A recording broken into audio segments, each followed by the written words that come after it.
அஸ்ஸலாமு அலைக்கும் சுவை விரும்பிகள். இன்னைக்கு நம்ம முருங்கைக்கீரை பொடி செய்ய போறோம். என்னோட சேனல இதுவரைக்கும் சப்ஸ்கிரைப் பண்ணாதவங்க மறக்காம சப்ஸ்கிரைப் பண்ணுங்க. கீரைய நல்லா உருகி கழுவி சுத்தம் பண்ணிட்டு, ஈரம் இல்லாம நல்லா காய வச்சு எடுத்துக்கோங்க. பாத்திரத்த அடுப்புல வச்சு, இந்த காஞ்ச முருங்கைக்கீரைய போட்டு நல்லா வறுத்து எடுத்து வச்சுக்கோங்க. பிறகு அதே பாத்திரத்துல உளுந்த ஒரு கப் அளவு எடுத்து, அதையும் நல்லா பொன்னிறமா வறுத்து ஒரு பிளேட்ல கொட்டி ஆற வச்சுக்கோங்க.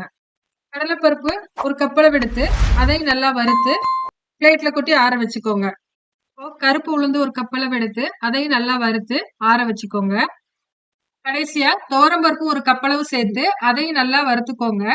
பிறகு காரத்துக்கு ஏற்ப காஞ்ச மிளகா சேர்த்து நல்லா வறுத்துட்டு 3 டேபிள் ஸ்பூன் வெள்ளை எள்ளு சேர்த்து அதையும் நல்லா வறுத்து பிளேட்ல கொட்டி ஆற வச்சிருங்க. இந்த ஆறின பொருட்கள் எல்லாத்தையும் மிக்ஸி ஜார்ல மாத்தி ஒரு பவுடரா அரைச்சு எடுத்துக்கோங்க. இப்ப முருங்கைக்கீரை பொடி ரெடி ஆயிடுச்சு. என்னோட சேனல மறக்காம சப்ஸ்கிரைப் பண்ணுங்க.